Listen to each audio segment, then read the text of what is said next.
ओम नमो भगवते वासुदेवाय। ओम नमो भगवते वासुदेवाय। ओम नमो भगवते वासुदेवाय। शिल प्रभुपाद की जय, गुरु गौरांग की जय। आज हम श्रीमद् भागवतम का परिचय आपको देने जा रहे हैं। इस परिचय में श्रीमद् भागवतम में जो जो घटनाएं हुई हैं उन घटनाओं पर हम आपको श्रवण कराएंगे और किस प्रकार से भागवतम ग्रंथ एक मनुष्य जीवन में क्रांति ला सकता है, उसके विचारों को आध्यात्मिकता की ओर लेके जा सकता है, इसका भी परिचय हम भागवतम से श्रवण करेंगे। हमें मानव समाज की वर्तमान आवश्यकता का ज्ञान अवश्य होना चाहिए। और यह आवश्यकता क्या है? मानव समाज अब किसी देश विशेष या जाति विशेष की भौगोलिक सीमाओं से बंधा नहीं है। यह मध्य युग की अपेक्षा अधिक व्यापक है और अब एक राज्य अथवा एक मानव समाज की सार्वभौम प्रवृत्ति परिलक्षित होती है। श्रीमद् भागवत के अनुसार आध्यात्मिक साम्यवाद के आदर्श समग्र मानव समाज की एक रूपता पर अथवा कहना चाहे तो न्यूनाधिक जीवात्माओं की समग्र शक्ति पर आधारित है। महान विचारक इसे सफल आदर्शवाद बनाने की आवश्यकता का अनुभव करते हैं। श्रीमद् भागवत द्वारा मानव समाज की इस आवश्यकता की पूर्ति हो सकेगी।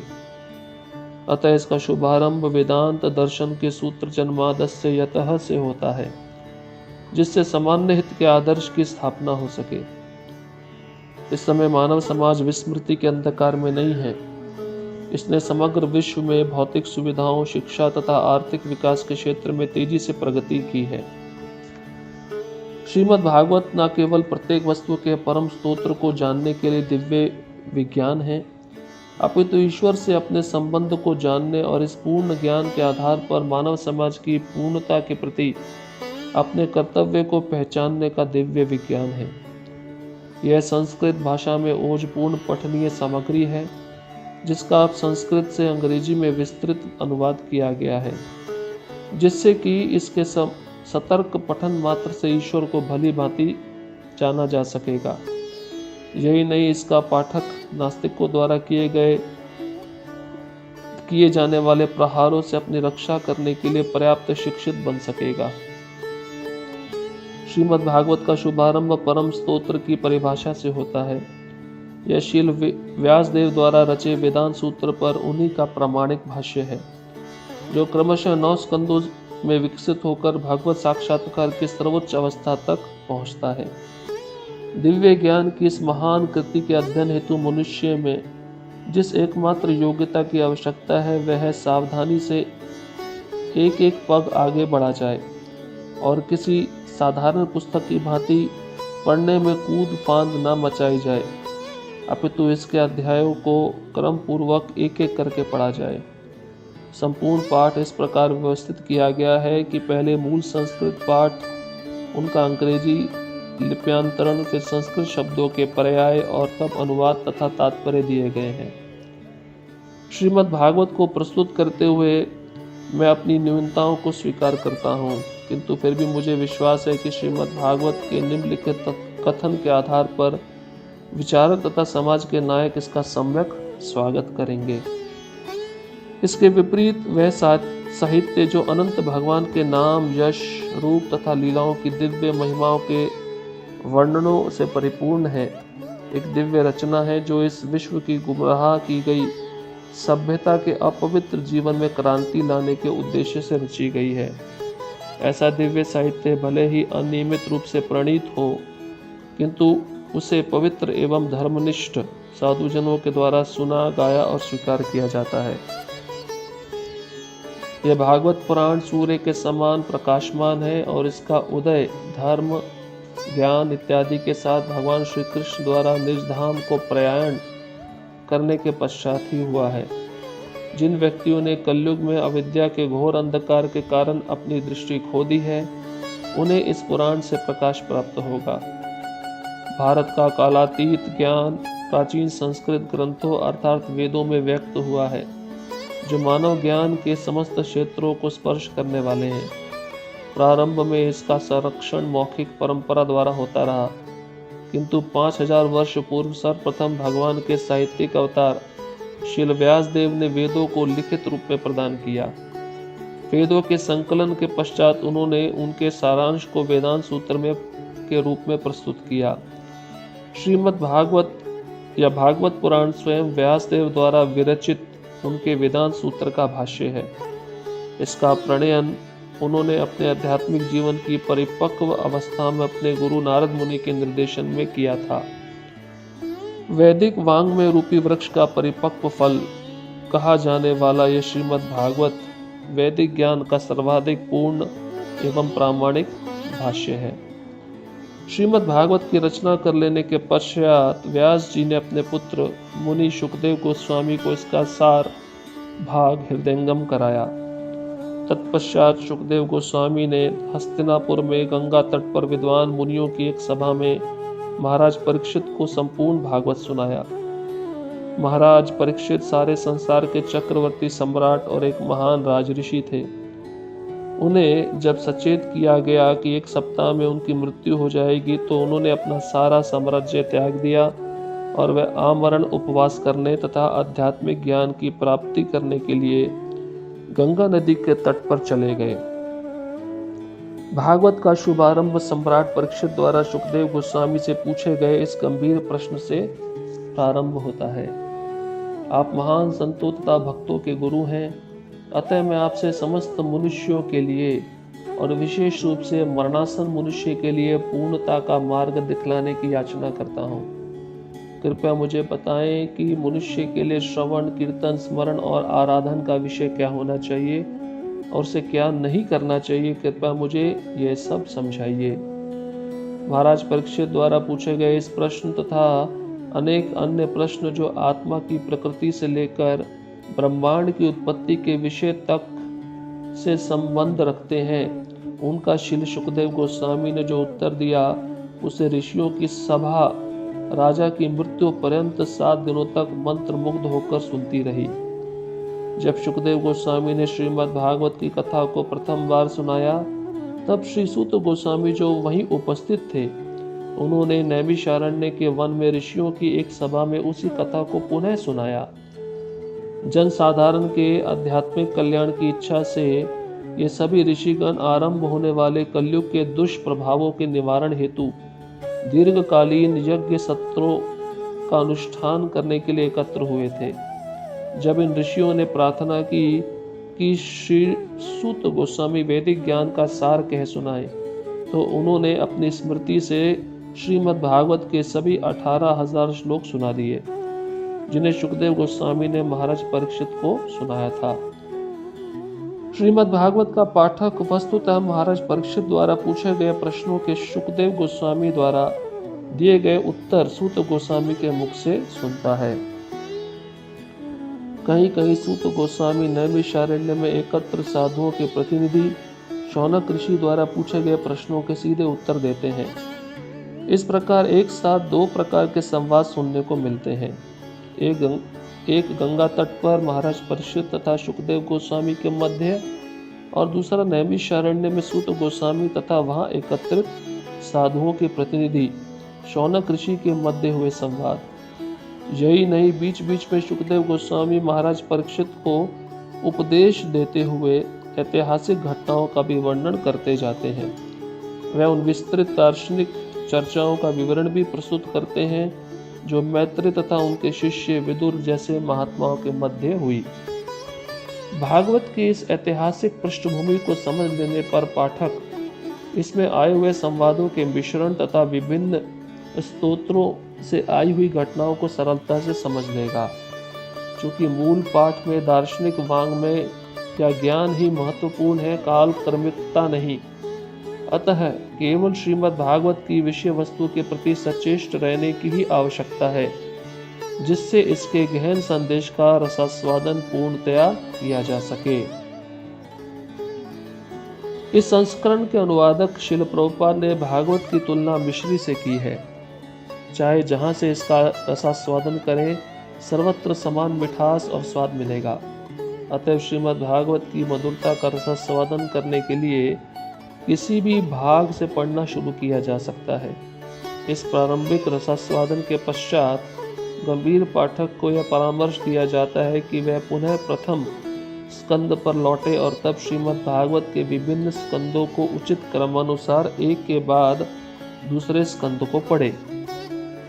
भागवत का यह संस्करण इस महत्वपूर्ण ग्रंथ का विस्तृत भाष्य सहित पहला पूर्ण अंग्रेजी अनुवाद है। पाठकों को यह कृति अनेक कारणों से महत्वपूर्ण लगेगी। जो लोग भारतीय सभ्यता के सांस्कृतिक मूल में रुचि रखते हैं उनके लिए यह लगभग प्रत्येक पक्ष पर विस्तृत जानकारी देने वाला व्यापक स्तोत्र है। ईश्वर की अवधारणा तथा परम सत्य की अवधारणा समान स्तर पर नहीं है। श्रीमद् भागवत परम सत्य के लक्ष्य पर निशाना साधता है। ईश्वर की अवधारणा नियंता का संकेत करती है, जबकि परम सत्य की अवधारणा आश्रय तत्व या समस्त शक्तियों के चरम स्तोत्र की द्योतक है। नियंता के रूप में भगवान का साकार रूप होने में कोई मतभेद नहीं है, क्योंकि नियंता निराकार नहीं हो सकता। निस्संदेह आधुनिक सरकार, विशेष रूप से प्रजातांत्रिक सरकार, कुछ हद तक निराकार है, लेकिन अंततः मुख्य प्रशासनाध्यक्ष तो व्यक्ति ही होता है और सरकार का निराकार पक्ष उसके व्यक्तिगत स्वरूप के अधीन होता है। अतः जब भी हम दूसरों के ऊपर नियंत्रण रखने की बात करते हैं तो निस्संदेह हमें साकार रूप के अस्तित्व को स्वीकार करना पड़ता है। चूंकि विभिन्न व्यवस्थापक पदों के लिए भिन्न भिन्न नियंता होते हैं, अतएव छोटे छोटे देवता अनेक हो सकते हैं। भगवत गीता के अनुसार कोई भी ऐसा नियंता जिसके पास कुछ विशिष्ट अलौकिक शक्ति होती है वह विभूति मत सत्व या भगवान द्वारा शक्ति संचारित किया गया नियंता कहलाता है। ऐसे अनेक विभूति मत सत्व अर्थात विभिन्न विशिष्ट शक्तियों के साथ नियंता अथवा ईश्वर होते हैं, किंतु परम सत्य एक ऐसा सत्व है जो अद्वितीय है। यह श्रीमद् भागवत इस अंतिम सत्य अथवा आश्रय तत्व का निर्देश परम सत्य के रूप में करता है। श्रीमद् भागवत के रचयिता श्रील व्यास देव सर्वप्रथम परम सत्यम को आदर सादर नमस्कार करते हैं, और चूंकि परम सत्यम समस्त शक्तियों के चरम स्तोत्र है, अतएव परम सत्यम परम पुरुष है। देवगण या नियंता निस्संदेह व्यक्ति है, लेकिन परम सत्यम जिनसे समस्त देवगण नियंत्रण की शक्तियां प्राप्त करते हैं वे परम पुरुष हैं। संस्कृत शब्द ईश्वर नियंता का सूचक है, लेकिन परम पुरुष परमेश्वर अर्थात सर्वोपरि ईश्वर है। यह परमेश्वर अथवा सर्वोपरि व्यक्ति परम चैतन्य युक्त पुरुष है, और चूंकि वे अन्य किसी स्रोत से कोई शक्ति प्राप्त नहीं करते, अतएव वे नितांत स्वतंत्र है। आधुनिक युग में भगवान श्री चैतन्य महाप्रभु ने व्यवहारिक निर्देशन द्वारा श्रीमद् भागवत का प्रचार किया। श्री चैतन्य की अहेतुकी कृपा के माध्यम से श्रीमद् भागवत की कथाओं में प्रवेश कर पाना सुगम है। अतएव यहाँ पर उनके जीवन तथा उपदेशों को संबंधित एक संक्षिप्त परिचय दिया जा रहा है, जिससे पाठकों को श्रीमद् भागवत की असली महत्व को समझने में सहायता मिल सके। यह अनिवार्य है कि किसी व्यक्ति भागवत से ही श्रीमद् भागवत सीखा जाए। व्यक्ति भागवत वह है जिसका जीवन ही व्यवहारिक रूप से श्रीमद् भागवत है। चूंकि श्री चैतन्य महाप्रभु परम ईश्वर हैं, अतः वह भगवान तथा व्यक्ति रूप में एवं ध्वनि रूप में भागवत है। अतः श्रीमद् भागवत तक पहुंचने की उनकी विधि विश्व भर के सभी लोगों के लिए व्यवहार योग्य है। यह उनकी इच्छा थी कि श्रीमद् भागवत का उपदेश कार्य भारत में जन्मे लोगों के द्वारा विश्व के कोने कोने में किया जाए। श्रीमद् भागवत सर्वोपरि ईश्वरीय व्यक्तित्व भगवान श्री कृष्ण का विज्ञान है, जिनके विषय में भगवत गीता से हमें प्रारंभिक जानकारी मिलती है। श्री चैतन्य महाप्रभु ने कहा है कि जो कोई भी कृष्ण विज्ञान में निपुण हो वह कृष्ण विज्ञान का प्रामाणिक उपदेशक एवं शिक्षक हो सकता है। संसार की समस्त पीड़ित मानवता के कल्याण के लिए मानव समाज में कृष्ण विज्ञान की आवश्यकता है। सारे राष्ट्रों के नेताओं से हमारा यही अनुरोध है कि वे अपने ही कल्याण के लिए, समाज के कल्याण के लिए तथा विश्व भर के लोगों के कल्याण के लिए इस कृष्ण विज्ञान को ग्रहण करें। जन्मादि से शब्द यह बतलाता है कि समस्त उत्पत्ति, पालन या संहार के स्तोत्र में वे परम चेतन पुरुष ही है। यहाँ तक कि हम अपने वर्तमान अनुभव से जानते हैं कि जड़ पदार्थ से कुछ भी उत्पन्न नहीं होता, लेकिन जड़ पदार्थ जीवंत अस्तित्व जीव से उत्पन्न किया जा सकता है। उदाहरणार्थ,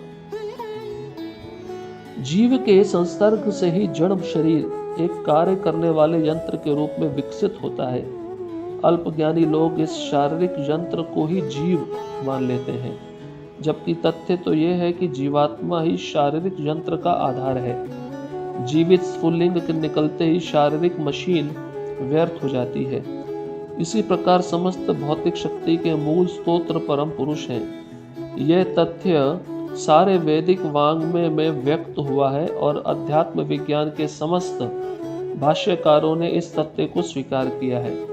यह जीवनी शक्ति ब्रह्म कहलाती है और महान आचार्यों में से एक श्रीपाद शंकराचार्य ने यह उपदेश दिया है कि ब्रह्म तत्व कारण है, जबकि यह विराट जगत एक श्रेणी वर्ग है।